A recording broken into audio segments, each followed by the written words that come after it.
Do, do, do, do. We need a good theme song. I still think we need a good theme song. Everybody, do me a favor. Think of a theme song, and in the comments, add the name of the theme song. We need something at the beginning of this. Do, do, do, do, do, do. We'll be going live here in just a moment. Dream of Genie. That works. The Love Boat. No, that wouldn't be good, huh? What up, Stacy? Sorry, your Giants didn't win. It happens, right? All right, let's see here. We'll go. Boom, boom.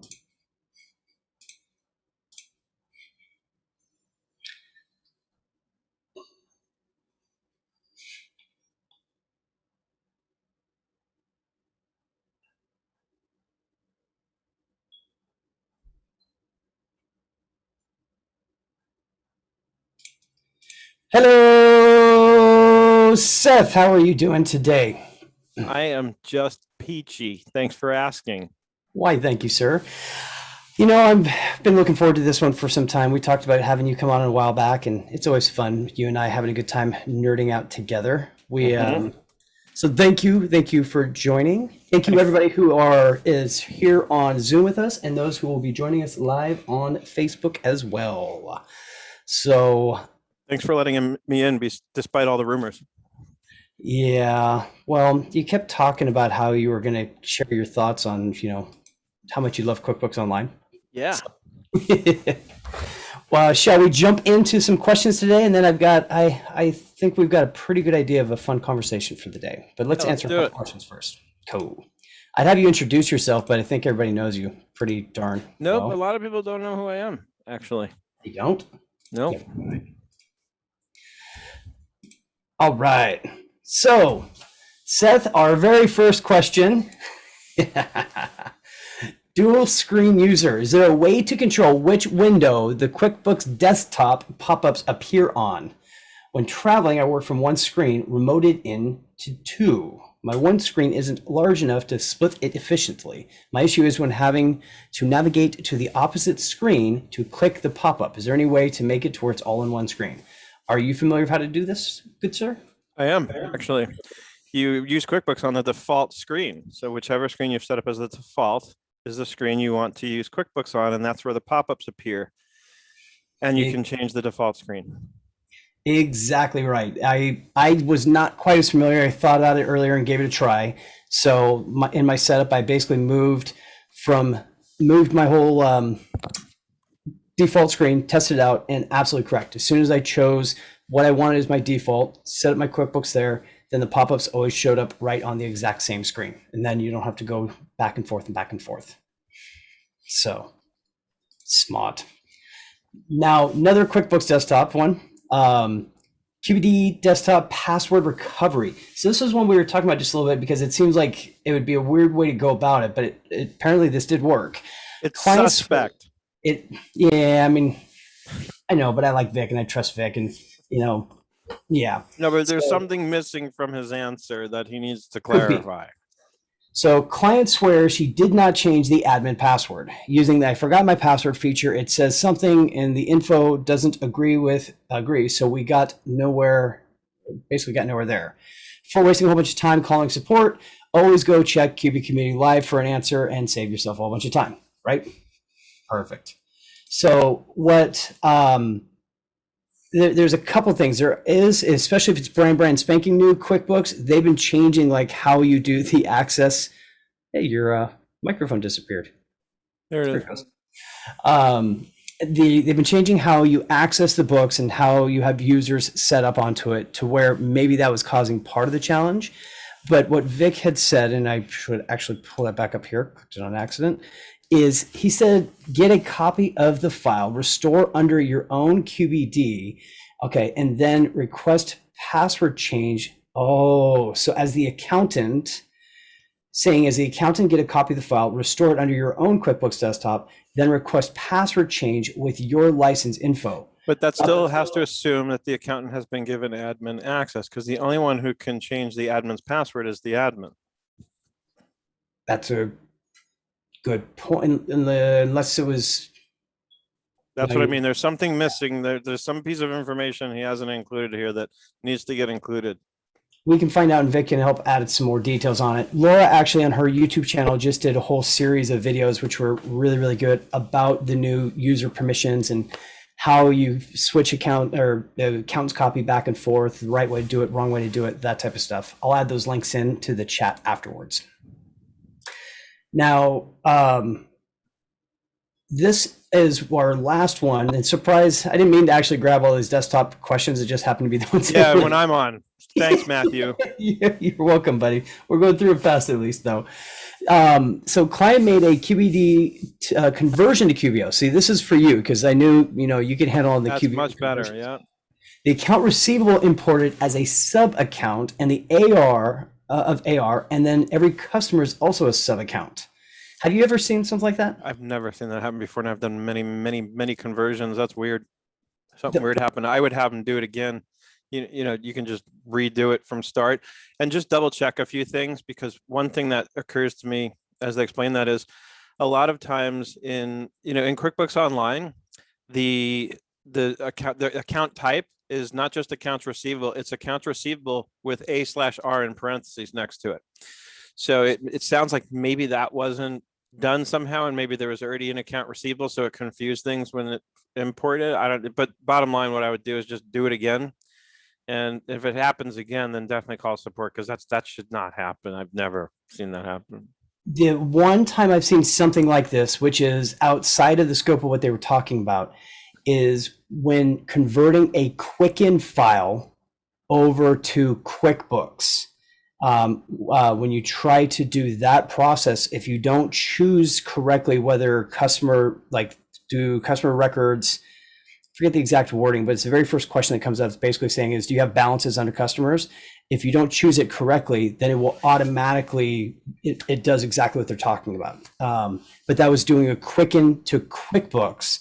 So I'm wondering, and wondering if somehow maybe that happened first, which would mean if the QuickBooks was bad, which is what you said to check, right? Yeah.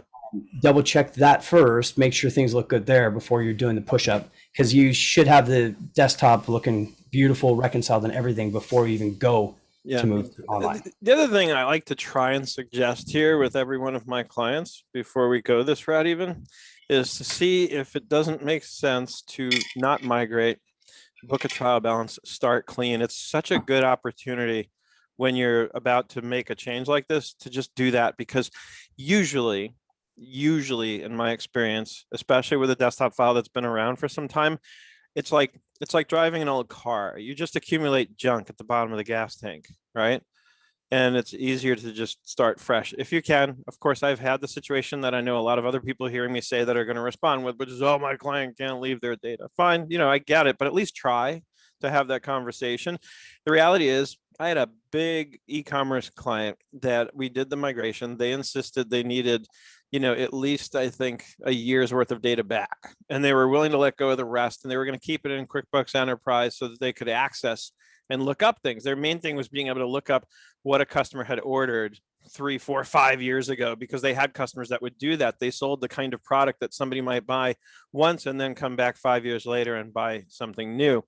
So I got it, but they agreed with me that it still made more sense to reference the old QuickBooks desktop file, keep a copy of that around. Basically, after a year's time, once we were in QuickBooks Online, they admitted to me they hardly ever went into the desktop file anymore. They didn't need it. Very rare occasion, somebody else.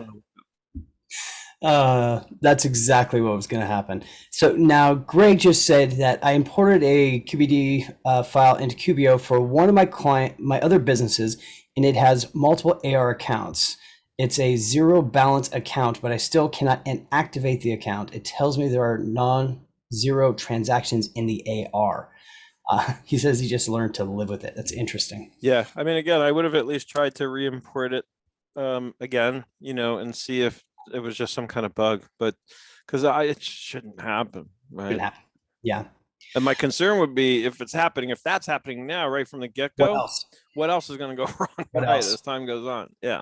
Yeah, that's where, I mean, you really cannot skip the step of going through and trying to do all your reconciliations. Make sure that thing's buttoned up as much as possible. It will save you so much time and headache for sure. Mm-hmm. And last one, Meltrice was actually asking in our questions here that tried to condense a QBD QuickBooks desktop file to convert to QBO, and it didn't fully condense based on the criteria. Any suggestions? Have you dealt with that, Seth? I actually just recently had a situation like that. In fact, I spent hours with this guy because they had a QuickBooks desktop file that went back literally like more than 10 years. And he wanted to try and keep 5 years worth of data and do the migration, but they had so many targets that even when we purged, the data that we wanted to purge, first of all, it took forever to purge. We literally had to leave it sitting there running overnight, right? And it still didn't get the targets down to a small enough number. So ultimately, my answer is Nancy. Nancy Gomez. Oh, okay. Yes. So And Santa Barbara. she among other things, she specializes in like working with data files from QuickBooks Desktop, and she's the person I go to whenever I have a problem like this, because basically I'm like, if Nancy can't fix it, nobody can. I'm sure of it. So There are some tools, and Nancy probably uses these. Q to Q, or QB to QB, I think is what it's actually called, is one tool that I've used where you can choose from a specific date what you want to take and extract out of one company file and move to a different one. Or and I'm sorry, and then you could you could basically stitch multiple company files together, everything else, but more specific to this scenario, it'd be like maybe grabbing from one date forward. You could do that. Now, of course, with condensed file, I have seen where I had to go in and start with a condensed file further back, like do different steps or phased versions of doing a condensed file. So you start with it smaller, further back, and then do another condensed, to get a little bit closer, shrinking it down, and then you can actually usually will work a little bit better. So that may be something worth checking out and trying. Let's see. And everybody's saying that you need to copyright that picture behind you. yeah. So the last quick question here before we dive into everything else, and I thought this would be a great one because I know you've actually been working quite a bit with Liscio. You just finished up doing like a whole series about Liscio. And they were, we're using ShareFile currently. I know you're using Liscio. Getting client engagement on either one of these platforms. Any tips or tricks of how to make it more successful? How do you get clients to buy in and start using these things? Tell them if they don't do it, your fee doubles. Number one, and I'm only half joking about that. Not that I would double it, but basically you make it hurt more if they don't do it than if they do.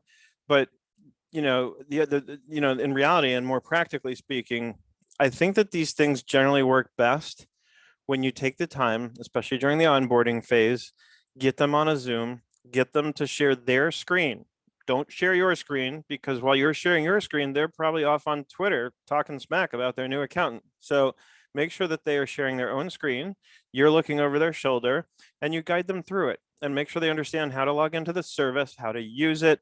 And that way you save yourself the ton of emails back and forth and the frustration of them ultimately saying, well, I don't know how to do it. They can no longer use that excuse because you looked over their shoulder while you showed them how to do it. And since it's Zoom, you've certainly recorded that session and sent it to them afterwards in case they should forget how to log in and use ShareFile or Listio. Or bottom line, in my opinion, whenever you're onboarding any new client, there should be a series of Zoom calls that you do right in the beginning. Don't wait. Like, it should be within a few days of signing the contract. It should be the first call. And you just little by little walk them through. It's like any relationship in life. You teach them how to get along with you, right? That's the reality of it. And I think that's the key. And I know that people have somebody in our Slack for 97 and up today in a similarly contextualized conversation was saying, oh, I just shoot a Loom video and send it to the clients and it works well. And I'm sure it does if that's what she says, but I still think it's not as likely to be as effective as being there with them live at least a few times. And the comment was, so you don't need any extra meetings. These shouldn't be extra meetings. They should be part of the course, right? That's I like the way you said it. I think you could actually do kind of a combination. I agree with you that doing it and showing them how to use it's the key thing. But you could have as part of your onboarding process, maybe an email that has a video that is as a reminder, this is how you do this. But sure. I do still, the goal would be that that's second to after setting it up and walking them through the first time, kind of as a reiteration, maybe would work well. Yeah. So, and then again, you kind of nailed it at the beginning. They all say it's always easier to bring new people on into the system because they don't know any other way, right? It's harder to get older clients that have been using something else to get them to switch sometimes. You just want to be careful about switching too frequently, test and test again before you do that. Yeah, just try not to. It's funny, I'm just taking on a new client now. And, of course, the default conversation was that we would use Slack. And I said, I've been wanting to test Mighty Networks as an alternative to Slack for this purpose. And she said to me, you know what, we've been wanting to test out Mighty Networks as something we might use for our own clients. So it was like perfect. It was like a marriage made in heaven. So we're going to actually try Mighty Networks. I like Mighty Networks better than Slack for the interface, especially. It's just a much nicer interface, and I just like all the features it has. So we're going to play around with Mighty Networks as a communication tool and see how that goes. So Mighty Networks, I'm trying to see if I can get logged in fast enough and I can kind of show people what it is that you're talking. Oh, I can show my real estate one. I got it. I win. So this is something I started playing with apparently before my free trial ended, that is. So Mighty Networks is another type of a environment where you can build a community. And actually, I would love to hear people's feedback on this. One of the reasons I really didn't push any further of trying to use something like this was the concern of having to try to get people out of Facebook and into a different platform if they're already in Facebook. But that's also the positive of it. Yeah, my theory is that is the benefit. A lot of people would love to get out of Facebook. I think more and more people are starting to hate Facebook almost as much as I do. And so plus I think it becomes the privacy question. Like, this is no doubt private because you're paying for it, right? Yeah. Whenever something like this is free, it means you're the product. But when you're paying for it, it means you own the product. And case in point, with Mighty Networks, I can easily take my list of members and export them to an Excel file. They make it very clear when they onboard you that you can do this anytime, in other words, your data is your own. Whereas Facebook actually claims ownership of anything you publish on their platform. That's very true. So you can do posts, different information, you can add videos, you can add all kinds of stuff, and then you can have conversations around all of this as well. You can actually build out courses in here. I don't like it as well as Kajabi for that purpose, so I'm not going to use it that way. But the other thing is, when you're in a paid version, you can actually create groups that are private. So in theory, you could create one community for your business, and then each client can have their own private group.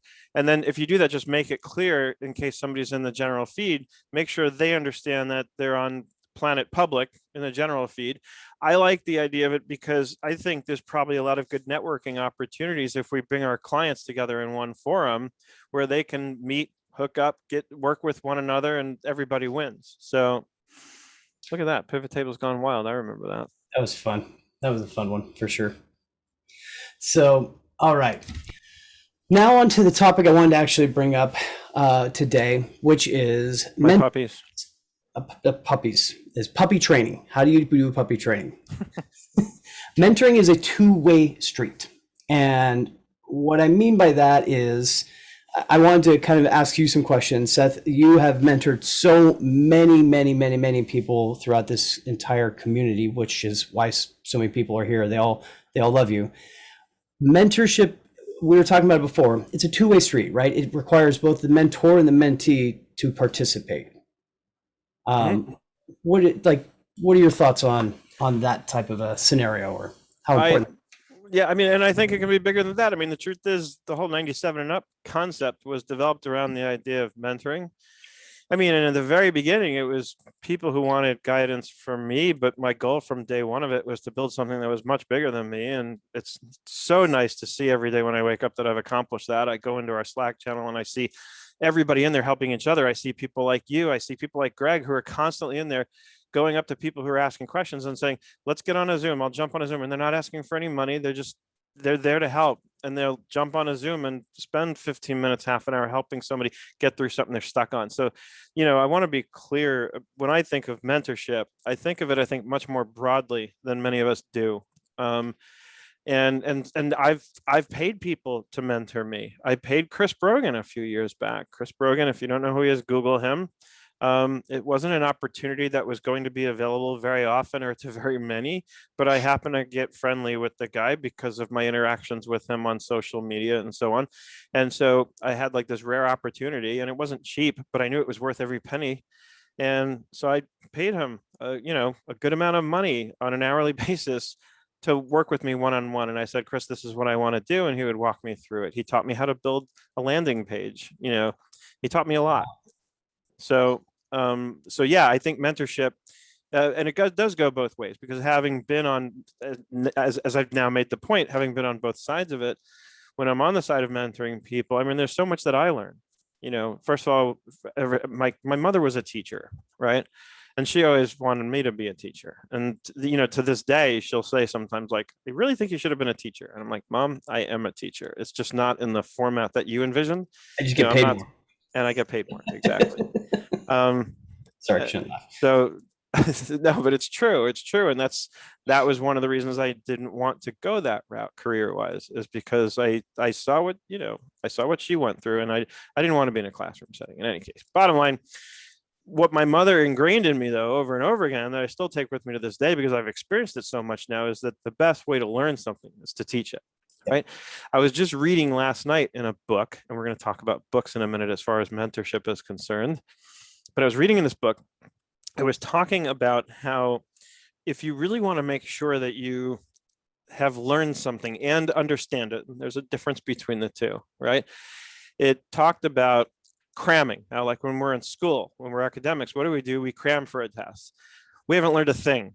We basically committed some stuff to short-term memory so we could pass the test. Guaranteed 2 months later, you won't remember a fraction of what you knew for that test, right? And it's not the right way. It's where our whole academic institution has failed in a big way. If you truly want to learn and understand something, do your research and understand it so well that you can explain it to somebody else in a way that makes it easy for them to understand. When you can do that, that's when you know you've learned something. That's when you've mastered the material, right? And I took that tip from my mom to heart a long time ago when I went back to school the second time, actually, because that's when I was taking school seriously. What I would do is look around the classroom, find somebody who maybe looked like they were struggling, whatever.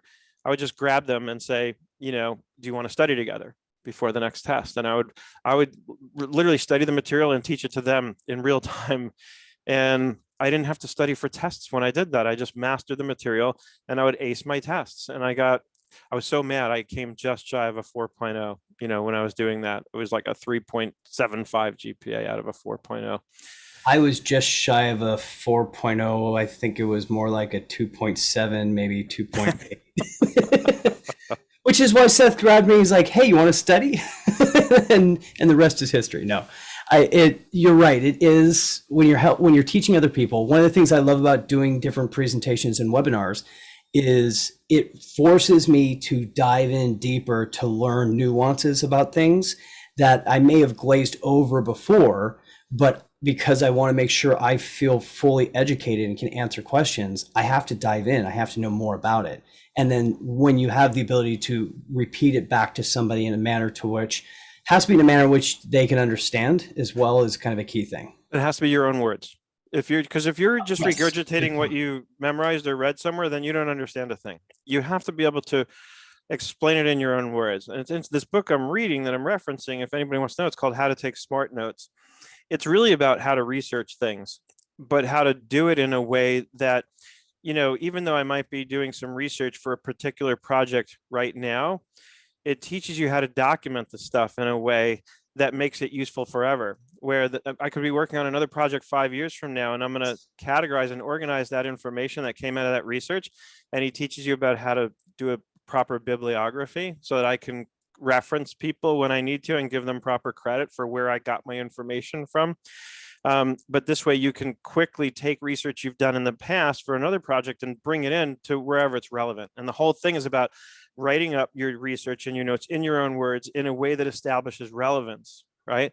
Because when you're doing any kind of research and ultimately putting something out there, whether it's some kind of a tutorial video or it's a white paper or something, the point is to make a case for what you think and to state your arguments.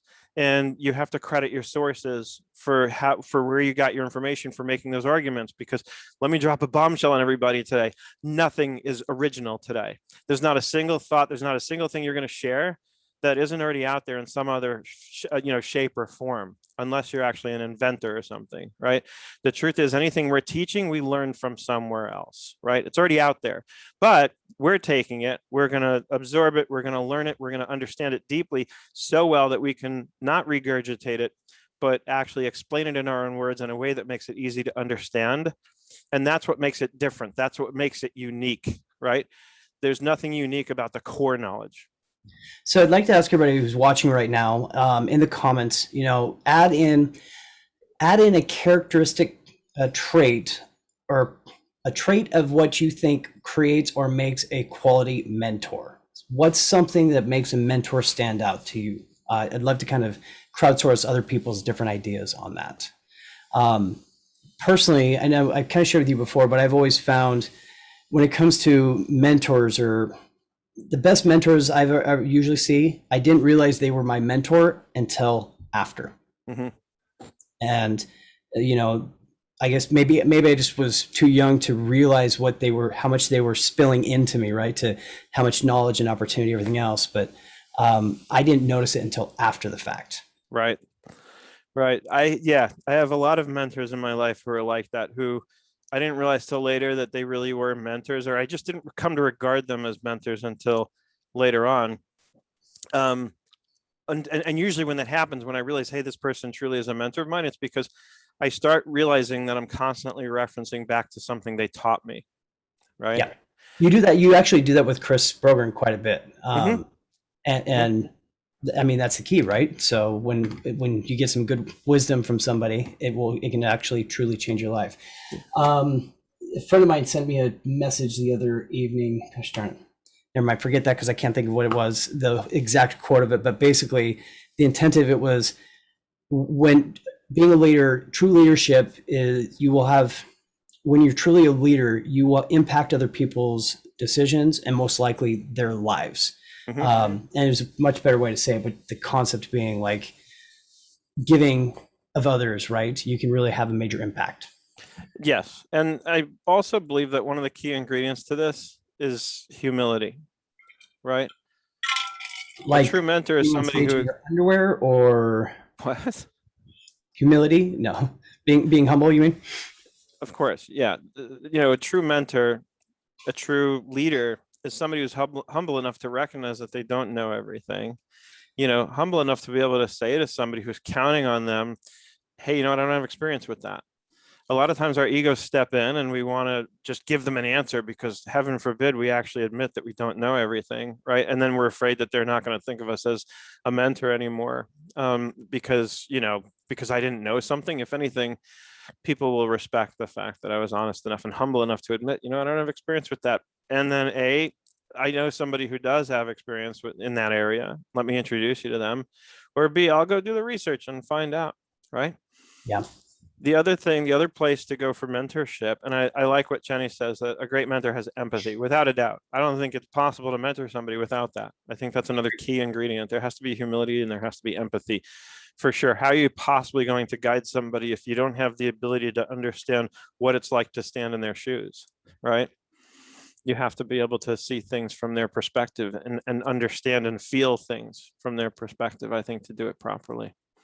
I would completely agree. We had some other comments that came through as well, right? Let's see here. Let me pull those back up.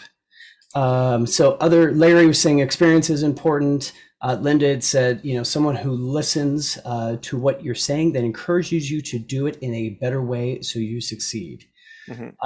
One of my favorite quotes, which I kind of put on my profile, is, wisdom is equal parts experience and reflection. Aristotle. Right? So you only gain the wisdom after you've actually been able to experience it and can look back on those experiences. that's truly where wisdom comes from. So, and we want a wise mentor, of course. Yep, definitely. Another place I think people overlook when they think about, mentorship is that well beyond anybody that any of us knows personally and in or out of the accounting industry, there's an incredible wealth of knowledge from people who have built tremendous things in their lives, who have built tremendous lives for themselves. And it's all available for very little cost in the form of the plethora of books that are out there, right? So before we went live, Matthew, I was using just as one example, that like people like Lee Iacocca have written books about how they were able to build the empires that they built. And even if it's not that you're trying to build an empire, there's still so much you can learn from somebody about the struggles. That's why one of my favorite books that I've read over the years recently is The Hard Thing About the Hard Things, Ben Horowitz, right? And you don't think of it this way, but I'm reading his book and I'm thinking of him as a mentor, because in that book, he is sharing with you experiences that he had, struggles, and he's teaching you by showing you how he's overcome those struggles, right? Yeah. Funny little anecdote, just to pull out an example of something. And it's a perfect example because it's memorable. So I can recite it to you in my own words, because I actually learned and understood based on the experience, one of the experiences he shares in this book. So he is a guy, if you look him up, you'll see he was part of the group of people that started Netscape, which was the company that built the original web browser. These guys really, a long time ago. what? That was when I was a younger kid. I told my parents, I'm like, I want to buy stock in Netscape. And I did. I bought just a little bit. You probably lost it all, because right as they were launching that browser, this little company called Microsoft, pesky little company, said, hey, we're going to be launching this internet browser and it's going to be free. Their plan was to charge for Netscape. They were going to charge you a subscription to use Netscape to access the internet. Microsoft comes in and just blew away their whole business model, because they said, we're going to give you the same thing for free. And it did. It had basically all the same functionality. And important ingredient here, they were humble enough to recognize that this Internet Explorer browser was every bit as good as what they were going to propose for people to pay them for. That was important, because if they were too arrogant to admit that, they would have tried to compete somehow and they would have lost their shirts. But that's not even the story I wanted to share. Here's what I wanted to share. This guy, Ben Horowitz, and the guys he works with, you more likely have heard of Mark Andreessen. These two guys have worked together and still do to this day for many, many years. So Ben is explaining how, from Netscape, they pivoted, they started AOL, which was later sold to Time Warner. And you really should read the book. But so he's explaining as he's building the startup, and a lot of his staff are coders. These guys are guys who kind of live like in a dark little room, and they're in their keyboards and their heads in here, right? That's their life. And their personalities can be a little gruff. Nothing like accountants ever at all. Nothing like accountants. Not at all. But he was starting to run into an issue. Here's a guy who's running this company. It's growing. They have millions, even billions of dollars in funding, and it's serious. And people were complaining because a lot of people used a lot of foul language in the office. Okay. And he's like, what do I do? If I completely shut it down and say it's not allowed, it's going to make it miserable for the people who are just accustomed to talking this way. But if I let that fly, then people are going to get offended and upset. And, and he wants to be sensitive to their needs as well. So he's like, where's the middle ground, right? It's almost hard to see it. But he explains in the book that after thinking about it for a bit, he called the company meeting and he basically explained the rule. He said, we are going to tolerate some of it. If that's how you talk, if that's how you communicate, if that's your culture, fine. It's okay to curse, but it is never okay to curse at someone. Hey. That was the key. And I was like, that's brilliant. It's the perfect medium, the happy medium for, both extremes, the people who can't stand when people talk that way versus those who are like, this is who I am. This is how I talk. It's hard for me to filter myself. Right. Yep. So if you don't mind, real quickly, I'd like you to also introduce, I know probably most of the people who are on here are familiar, but can you tell a little bit about what 97 and Up is? And besides, I can say it's a mastermind group, but please tell us about 97 and Up. Tell us, tell us. So you want to hear the story of like what really led me to start 97 and Up? Or do you want me to just explain what it is? Let's go with the real story then, if you want. Okay. So it was about mentorship, right? Yeah. It was also honestly about the fact that I was starting over, right? I had parted company with a former business partner and I was starting all over again. And I was like, what do I do? on a lot of levels. You're going to hear about it. Those of you who are going to join me tomorrow in my Nimble series that we're doing in the Zoom In with Seth series, you're going to hear me talk about the fact that during that time, I reached out to John Ferrara. And John Ferrara, I said to him, John, I'm honestly a little lost. I was completely honest with him. I was able to confide in him. I trust the guy. I was like, I'm feeling defeated. I don't even know if I have the motivation to do what I've been doing, what I've been trying to do. Half of me is saying, just go get a job somewhere, like I really didn't know what to do, but I knew what I loved to do. And I knew that I'd never be happy working at another company. So I kind of deep down, even though I was contemplating these alternatives, I knew they weren't really alternatives. So I said, what do I do? And I actually just sat down and started writing, because I was like, what if I wanted to create like the epic program? I was thinking a lot in those days about some of the books that have been written by people in our industry over the years. And the fault that I found with the concept of a book, especially in that once it's written, it's static and it takes a lot of work to update or publish another release or edition or version or whatever you're going to do. And then things weren't changing even as fast as they are now, but they were changing fast.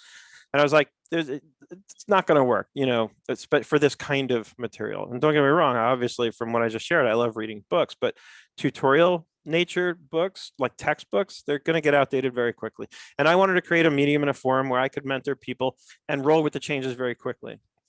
And so I wanted to build a community of some kind, a community of mentors. And that's really what I had in mind right at the forefront, was that it wasn't going to be about me. It would be frankly boring if it was just about me. So I said, what do I do? And at the time, I also didn't want to deal with like a subscription plugin or something on my website. It was just, I saw how much work it was from the prior experience that I'd had. I wanted that kind of managed for me, but I didn't have the funds to go hire somebody to do it. So, and I'd heard of Patreon. So I went on to Patreon. At the time, also, I was drinking the very Kool-Aid that I was just sharing with everyone. I was reading a lot of books and watching a lot of videos from people that I regarded as having been successful, or people who I figured knew a thing or two about success. So yeah, I was talking to Chris Brogan. I was watching a lot of Gary Vaynerchuk videos. And I was telling Matthew before we went live that I'm almost ashamed to admit this, but I was watching some videos from a guy by the name of Ty Lopez. And some of you may never have heard of him, which is perfect. Yeah, he kind of came and went. He was like getting very popular. All you saw on Facebook and YouTube were his videos for a long time, and that's how I found him. One of his video ads showed up in my feed, and it just got my attention. I was like, fine, I'll buy in, and I watched the video, and I signed up for a course of his that was like, you get 65 lessons in 65 days, and he had this drip system where you get one lesson a day for 65 days. And so as I'm contemplating all this, and I was doing this at that time, I thought, I should create something like that, but by then Patreon was starting to take shape for me, and I had the different levels. So I had, for people who just wanted to thank me for all the free YouTube videos, you could pledge $5 a month, right? Then I had like $25 a month, gave you access to some courses I had created. I forget even at this point how I had set it up, but I think it was protected on my website. But anybody who pledged at that level, I just gave you the access manually. And then there was like a $50 level, and then there was $97, and it was $97 and up, because at each level you get all the things from the prior level plus whatever bonuses you make available. And so at $97, I made it, I included all the other courses, plus I was going to do some premium content there. And that's how it actually started. And then eventually I said, okay, this is ridiculous with Patreon. I need to, be like a big boy and actually create my own subscription website. And it's gone through several evolutions over the years since that. But that's how it got started. And it really was meant to be. It's funny.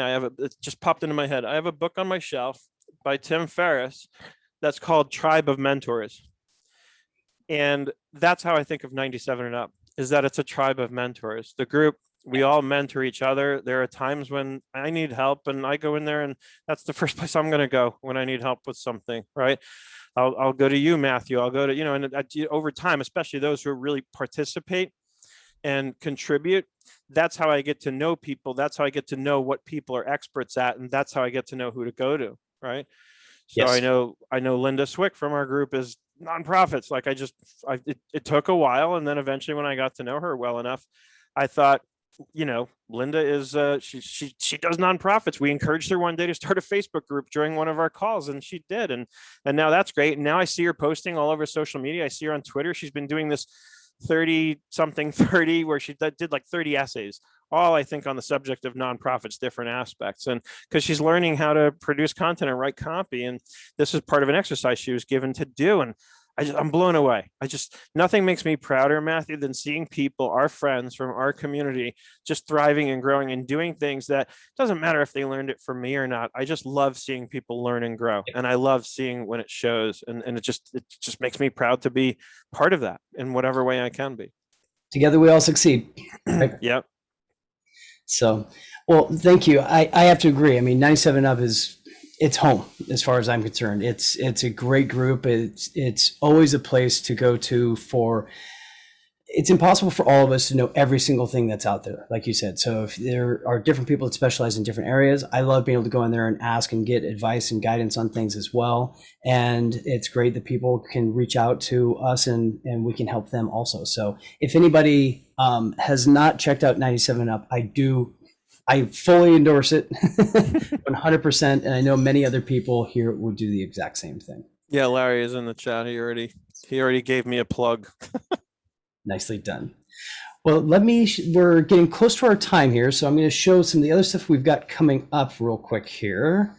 Let's share my screen.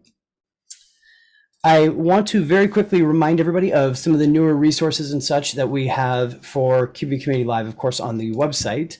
Again, we're seeing more and more people are starting to go in and add their diff onto the calendar itself, the different events that are coming up. Matter of fact, let's pull up the right one here. There we go. So on the website, if you go to the calendar, you'll be able to see a listing of all the different events that we've got coming up at this time. And this is a free resource for people to go and post their different events. It's not just QB Community Live. The goal is that more we have people actually adding their different events into here, everybody will have a place to go to see what's coming up in the near future and kind of keep an eye, of course. We always put all the different people that are coming up as speakers as well for the group, so be sure to check that out. We do have a whole session here for all of the past episodes, so we go in every week, add them into here, of course, episode library and kind of description. We set it up. This one will be up usually. I try to have them up by the end of the weekend, where we put in the video, basic notes, even the handouts that you can grab, all on the site itself. So feel free to check that out, of course. And then talk about these. Oh, we also list out other different groups, other trusted resources. If there's anything out there that we don't have listed that we should, please let me know. Be happy to take a look at that. Starting up like an application directory where people can add in different apps of different types. And it's a crowdsourced concept where we put different features in. You can put your name in if you're helping to contribute towards it, and just try to make it to where we can have a library of different apps of how it works with what features and so forth. Now, what's coming up, next week's host is going to be Sarah Laidlaw with Trial Balance Exporter. I love Sarah. She's amazing. Yeah. Super awesome person. She'll be joining us next week. And as a reminder, anybody who is interested to join as a guest host, I'd love to be able to bring you on. You can reach out. I'll have you fill out a quick form. You can actually even fill out the form on the QB Community Live website. The goal is, again, together we all succeed. We're happy to help promote and share with everybody up here. And future events coming up after, hopefully by this point in time, everybody has gone in to vote for the Insightful Accountant's Top 100 Pro Advisor. If anything, what I'd like to ask is, if you are still going to vote for some new people. Let's help share the limelight as best we can, and let's get some people that have not been on the list before. Let's get them up on that list. I really think that's an important thing to do. And then tomorrow we've got Hector is doing a really cool event on Clubhouse with Chris Doe. So Chris Doe is a gentleman. His company is called The Future. He's got a YouTube channel. He's a marketing agency specialist. Super intelligent guys. He's probably one of my top 5 YouTube channels, right behind Seth David, of course. You don't have to blow smoke. Okay. I mean, you're right below it, maybe. Yeah, you're still in the top 5, Seth. It's good. Anyway, so Hector's got it set up where he's bringing the vice president of QuickBooks over. He's going to have Christo there, and they're going to be having a conversation that's guaranteed to be full of nuggets of wisdom. I strongly, strongly recommend it. I still have about 3 or 4 more invites available to Clubhouse if somebody needs it. Send me a private message with it has to be with a cell number so I can send a text over to it. It's tomorrow, 10 a.m. Pacific, 1 p.m. Eastern. I really think this is going to be a great conversation. I canceled an appointment to make sure I could be there to listen to it. I really think it's going to be that great. And it goes along with this whole concept of mentorship, because a lot of Clubhouses, a lot of other people kind of giving guidance and advice, helping answer other people's questions, audio only. So thought it would be a good thing to share as well. Seth, do you have what's going on with your Fridays? What are you working on? You're doing your Nimble series now? We're doing Nimble, and I really, really, really encourage people to come and check it out. It's free, to come to the live ones. We do charge if you want the recordings after the fact. And I also create a workbook. In fact, as soon as we're done with this call, I'm going to be finishing up the workbook that's going to go out tonight for tomorrow's session. These are detailed. They're more like textbooks, lots of screenshots and things. But the reason I mainly want to encourage people to come is because even as I started creating last week's content, and then we did last week's session, and I'm getting into this week's, I'm realizing how much more I need to be spending time using this tool, because it's really about creating the sort of future that you want for yourself. And it's really the blueprint for how to do it, because how much more time do we have? Are we pretty much wrapping up? We're good. We're okay. Okay. So real quick, I'm in the process of writing something that's going to go up in my Facebook group, also probably later today. I'd written a post in there not long ago called Introduction to Advisory Services, because a lot of people said that this is what they want to learn about, right? And so I'm writing part 2. So I don't mind sharing with you a quick anecdote from what I'm writing for part 2. And it has to do with talking about mentors. So one of my mentors in life, one of these guys that I realized after the fact had been a mentor of mine, is a gentleman by the name of Mark. And years ago, I had known Mark, but I got to work more closely with him because I was working with a CPA firm who put me on the job of auditing his company. He had gotten involved with this company, which at the time was doing like $2 million a year. Eventually took him to 100 million plus and got the company sold. And he and his partners made a bunch of money. But I remember when he shared the story about when they first brought him on to help them out, because these guys were basically selling t-shirts out of the back of their truck at MMA events and doing $2 million a year doing that. And he took them and blew them up. But when they hired him, they were like, we want to pay you a salary of like 150K. And what Mark said to them, he was sharing the story with me, his response to that was, that doesn't even pay for my gas. Now, at the outset, and if you didn't know Mark, you probably think he was being very arrogant and saying something like that, but he wasn't. His point is twofold. A, he was thinking much bigger than having them pay him a salary like that to do what he wanted to be able to do for them. B, he didn't want any money from them. He wanted to prove himself. And then he got equity once he proved himself. And then he did what I just explained that he eventually did. And a lot of you are familiar with the company I'm talking about. They're called Tap Out. Yep. That's the company that he took and blew up until they sold it for a very large sum of money. But the question, and where this comes back full circle to Nimble, is how did he do that? How did he blow them up like that? And what I realized, because I got to work kind of closely with him, I got to watch what he did and how he did it. I was constantly at their locations doing inventories and other kinds of things, or overseeing it rather as an auditor. But what he would do, I would listen to him on the phone, because I would sit kind of in his office working on the auditing stuff I was doing, and I would listen to what he was doing all day. And this guy was a networker. He was getting on the phone, and he would establish the right contacts, and he would get introductions, and that's how he got their clothing in Hot Topic and all kinds of others. I literally listened to him work these deals while I was sitting there, but the way he did it was his Rolodex, right? Now, he wasn't a tech guy, so his Rolodex wasn't a Nimble. He had an old-fashioned Rolodex with people's business cards in it. My point, though, is I'm being reminded as I'm producing this content how important it is to have a process like this in your life and to focus on it, to build it into your schedule, to say I'm going to spend a certain amount of my time each week learning how to build my network, learning how to create the contacts that I want to create, develop and nurture the relationships that I need to have in order to create the future that I want for myself. Because I think most of us, whether we realize it or not, are just kind of flying blind here, and we're letting just fate sort of drag us around different places, and we're kind of going with the flow. but that's not the way to do it. That's not the way to get there. It has to be more intentional. I think this is the way to make it more intentional. So there's my very long-winded pitch for why I think it's really important that everybody get in on this Nimble series and learn how to use this tool and learn the other stuff we're teaching around the tool for why we use the tool and what we use it to accomplish. So there it is. So, and real quickly, in case people don't understand, Nimble CRM. So customer relationship manager is what he's talking about, and that it's managing and keeping that list, all of those relationships in one place. 30-second answer, if you feel you can give this one. I want to try, Beverly had asked a very great question. How does one approach someone or find a mentor? What would you, quick 30-second answer to that? So the first 10 seconds of that answer is go to the books for the people that you really want to learn from, because you don't have to worry about approaching anybody. You can just get the books they've written and read and learn from them that way. So that's number one. Number two, it's actually really simple. Just ask. Most people are going to be flattered when you've asked them, and most likely they'll look to find a way to help you and mentor you. And by the way, you, like I did with Chris Brogan, you may have to actually pay for the mentorship, and it might be worth every penny, right? So if you kind of open your mind up to different ways of approaching it, I think the very quick answer on that is just find the person that you think has what you want. More importantly, find somebody who you think has what they want. Somebody who's really content with what they have. That's who I want as a mentor, right?